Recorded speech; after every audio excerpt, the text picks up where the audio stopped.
I was not aware that we need to make only 2 slides. Excuse me? That's why I did a little bit longer. But I promise I will speak about only 2 slides out of those. Okay? What is the issue?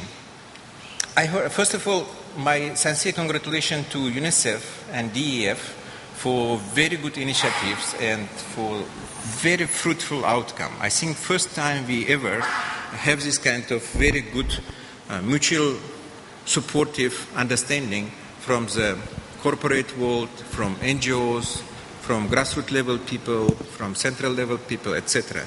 I was so, emotionally become inspired after yesterday's session evening. I went to MHRD and I talked to a couple of people like additional secretary, etc. And people start believing, saying something happening there. So that's why you see here we have 3 representatives from MHRD and on specific topic. And specific topic because there is a large, one of the flagship programs to support achieving the school education, that is a midday meal scheme. And the new version of this midday meal scheme actually running in all states, in all schools, everywhere. But the issue of quality of this scheme running and also the reports, monitoring, it's one of the, big concerns of the top management at MHRD. So we have here, I think out of 3, 2 survive. Thank you very much for that. People from midday meal scheme. That's why those of you who really wanted to work with them, please contact them and continue working. Because not all the time we have Friday evening government officials in our meeting, yeah? I'm pointing these 2 people. Could you please stand up and people can see you?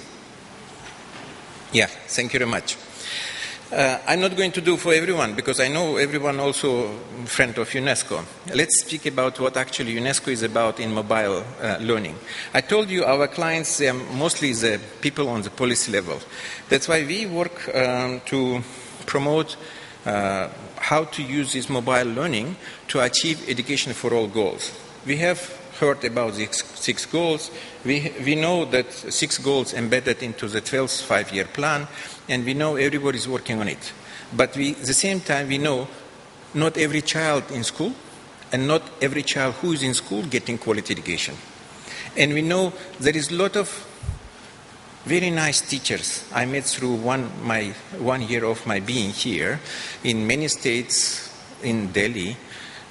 Very energetic, very dynamic young people who knows how to use mobile technologies. They're doing the same time chatting, etc., etc.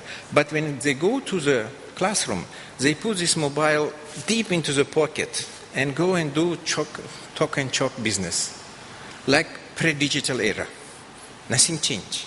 And that is always amazing me. That's why I saw those cases, but at the same time I saw here during the 2 days, there is a lot of already going on. There is a lot of solutions. There is a lot of already people changing this attitude and doing the better way. What about mobile learning education? I have to warn you, year 2000, when we start emerging and asking all governments to look about education for all, we've been thinking the right way, saying let's get everybody their part of education, what they deserve. But nowadays, the paradigm shift happened. People start understanding a little bit differently than what we wanted. We wanted everybody to have an education, but everybody start understanding everybody should have school. And education should happen only in the infrastructure, inside the infrastructure. It should be school provision, classroom, teachers there, etc., etc. And we start forgetting actually learning happens everywhere. That's why nowadays we are start shifting from the education for all, understanding schooling for all, to the learning for all. That's why we are talking about now not mobile education. If you saw in the 5-6 years ago, the UNESCO had some publications. Now we are talking about learning, mobile learning. What is about this mobile learning? It's similar picture. Like everybody is touching different parts. Corporates, they say, look guys, you have everything ready. There is a lot of mobile applications. It's open. We're giving you, like my previous speaker said, a lot of subsidies. Please take it, use it. And there is producers of the mobile phone. They're saying there is no more new gadgets. And those new gadgets, they have everything. Almost you should do nothing but have it. Okay? At the same time, we have the school teachers and school principals. And I know several schools which I visited where school principals or even vice chancellor, they prohibit to use mobile phones within the territory of the institutional educational entity. We know what is actually the major point. Most of the time, educators say about mobile learning, it is actually not accessible. You cannot switch and you cannot take everybody to work on it. And it says about affordability and how much, if we will be stick to the mobile learning, how much we can have autonomy and many other points. We know all this fear actually covered with the fear of having low quality if we start moving from the, say, face-to-face learning to mobile learning. Another one is we always saying about how many now mobile users here. I see in this report very nice report, very well done. Where is Osama? Oh, Osama. He is missing when I'm going to praise him. They said 800 million subscribers in India, but actually it's a little bit wrong. It is only Indian mobile operator subscribers. You have to understand there is many people who have subscription not from Indian mobile operators. They have subscription from other countries, example me.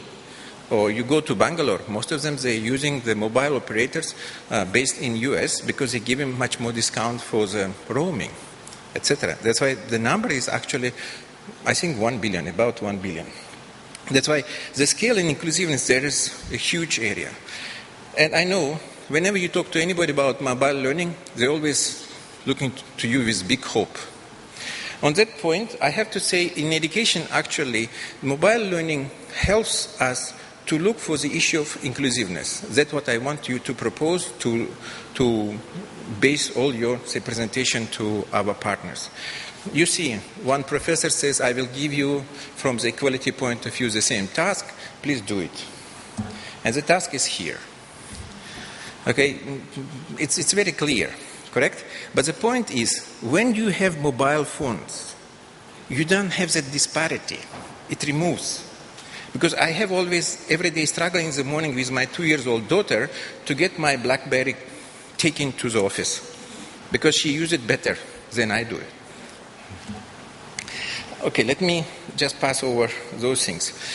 This year, actually, is a tremendous year when the world will celebrate the fact when mobile phone subscribers number will be more than the population of the world. Okay? This year, one of the dates, it's going to happen. And there is a prediction it's going to happen by 18th of October. I don't know what is the reason for that, but they did. That's why we are looking for the issues of mobile technologies, how it can be used in education. And for that, we have to look for the 3 areas. One is the policymakers, another one educators themselves, and third, learners. In this regard, we have now developed UNESCO policy guidelines for mobile learning. This is actually a result of the 2 years' work of in many countries. We used many experts, and what we found actually for getting mobile learning into school, we have to agree with MHRD. Yep. You've been absent. That's why you cannot tell me about the time, Osama. And I'm just putting the link to those policy guidelines when you can see what actually we developed. Besides that, we try to get the best examples, illustrative initiatives, and policy implications. And it's done not only for the policymakers, but also is with the recommendation, what are the key issues to consider, how to get these mobile technologies inside the education. As I told you, for getting it, we should not only talk to policymakers, we also have to talk to the teachers. That's why we have another set of documentation, which is available on UNESCO website, saying exploring the potential of mobile technologies to support teachers and improve their practice. Because in this area, we are actually trying to look not only the broader issues, but also specific the regional issues. Example, I put you one excerpt from Asia. And these policy considerations actually came out with certain recommendations. As example, I am giving you these 8 recommendations, which says what are the barriers to take teachers to mobile technologies, and what are the barriers for mobile technologies to reach the teachers. Every year now, UNESCO is organizing Global Mobile Learning Week, which happens usually 3rd week of February. That's why this week we have been discussing how to address the issues of the AFL global goals through using of mobile technologies. Simple example, we just had successful, final for the first phase of the big project on mobile literacies in Pakistan, in Punjab, and that actually giving us very much hope this kind of successful examples can be taken into Indian states as well. Why I'm telling about India, you have to understand, in India, by different statistics, we have between 3 to 24 million out-of-school children. And those children, actually, they've been required to come to school, but they cannot come to school for many reasons. And what are the opportunities for them to learn? And there is only few opportunities. Example, NEO is providing open distance learning, and there is a program for those who is above 15, and some NGOs are doing, and the government doing some kind of schemes. But actually it doesn't work. Another point is mobile learning actually is very efficient to increase the quality of education. You know this picture when 5th graders, they cannot read the textbook for grade number 2. And this actually quality is still declining. Here I want to stop because Osama is not only giving chances to say anything more. I just wanted to say, please go to our UNESCO website and you can see all these documents what I mentioned.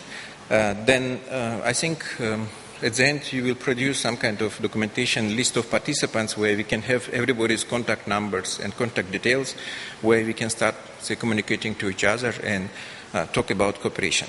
My understanding of cooperation, we better tell what we are doing, then we can find the commonalities where we can do something in future together. Thank you very much and good luck.